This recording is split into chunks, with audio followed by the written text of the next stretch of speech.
मैं फिनलैंड की राजधानी हेलसिंकी में हूँ।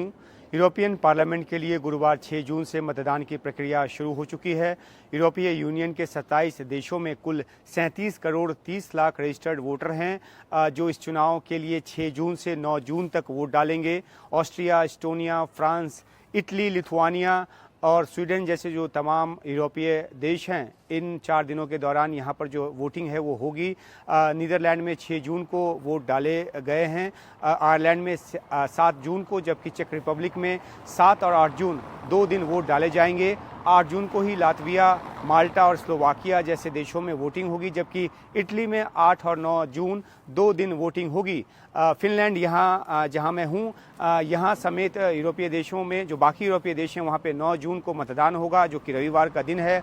ये चुनाव जो है हर 5 साल में होता है और इसके लिए 4 दिनों तक वोटिंग होने के पीछे की वजह यह है कि अलग अलग ईयू देश जो हैं वो अपने तौर तरीके से मतदान का आयोजन करते हैं। हालांकि बैलेट पे तमाम उम्मीदवार हैं उनके नाम होते हैं, लेकिन अलग अलग देश के हिसाब से जो बैलेट पेपर हैं वो तय होते हैं।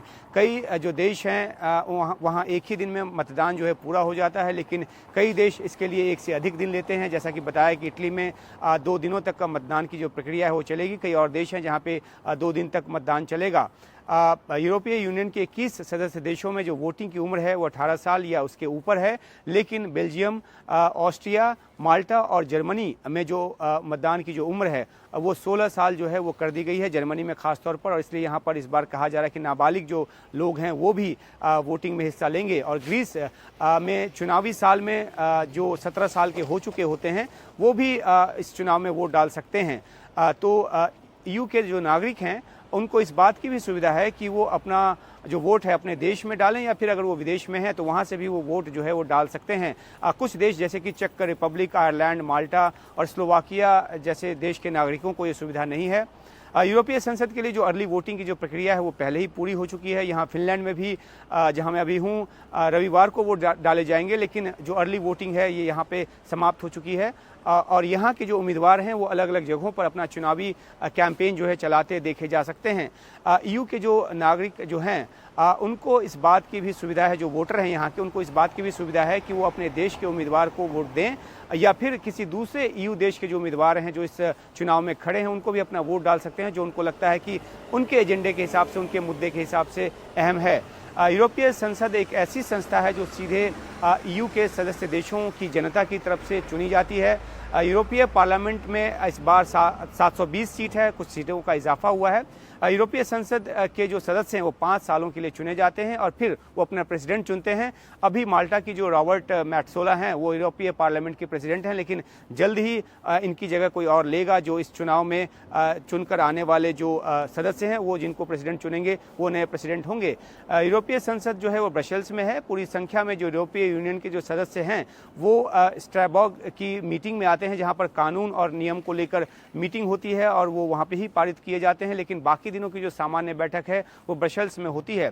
यूरोपीय संसद जो है दरअसल यूरोपीय संघ की जो विधायिका है उसे इस तौर पे देखा जाता है। और ये जो यूरोपीय कमीशन जो कि यूरोपीय संघ की जो कार्यकारी शाखा एग्जीक्यूटिव बॉडी है, और यूरोपीय काउंसिल जो कि यूरोप के 27 देशों की सरकारों के मंत्रियों से बनी संस्था है, उनके साथ मिलकर ये काम करती है। और इसका जो काम है वो यूरोपीय यूनियन के नियम कानूनों को लेकर, उसको पारित करने को लेकर जो तमाम सदस्य देश हैं उनके बीच बातचीत, नेगोशिएशन और समन्वय स्थापित करना है। साथ ही साथ ये यूरोपीय संसद ही है जो यूरोपीय यूनियन के एक ब्लॉक के तौर पर जो ये अंतर्राष्ट्रीय समझौते और सहमतियां जो होती हैं उसको मंजूरी यही संसद जो है वो देती है। और साथ ही साथ यूरोपीय यूनियन के लिए जो बजट है वो भी यही संसद तय करती है। इसका मतलब ये हुआ कि यूरोपीय संसद ही यूरोपीय संघ का, जो कि दुनिया का सबसे बड़ा व्यापारिक ब्लॉक है, उसकी राजनीतिक दशा और दिशा जो है वो तय करती है यूरोपीय संसद।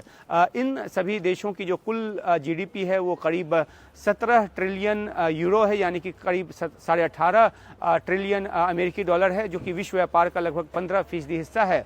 यूरोपीय संसद का जो चुनाव है इस बार जिन मुद्दों पर लड़ा जा रहा है उनमें यूक्रेन रूस युद्ध के साथ साथ गाजा के हालात तो हैं ही, साथ ही साथ क्लाइमेट चेंज जो है एक बड़ा मुद्दा है जो कि दुनिया के लिए एक बड़ा मुद्दा है। लेकिन यूरोप में जो इमिग्रेशन का जो मुद्दा है वो भी बहुत बड़ा मुद्दा है और यूरोप के कई देश जो हैं वो इमिग्रेशन को लेकर सख्त नीति अपनाने के पक्षधर हैं, उसकी वकालत वहाँ पर की जा रही है। कई देशों में जो सीरिया अफगानिस्तान जैसे देशों से जो आने वाले इमिग्रेंट्स हैं उनको उनका भार उठाने को लेकर जो एक तैयारी वो तैयार नहीं है ऐसे देश, और इसलिए इस चुनाव में यूरोपीय यूनियन के कई देशों में जो कठोर दक्षिणपंथी दलों की जो कामयाबी है उसकी संभावना व्यक्त की जा रही है। हालांकि उनके आपस में भी फूट है।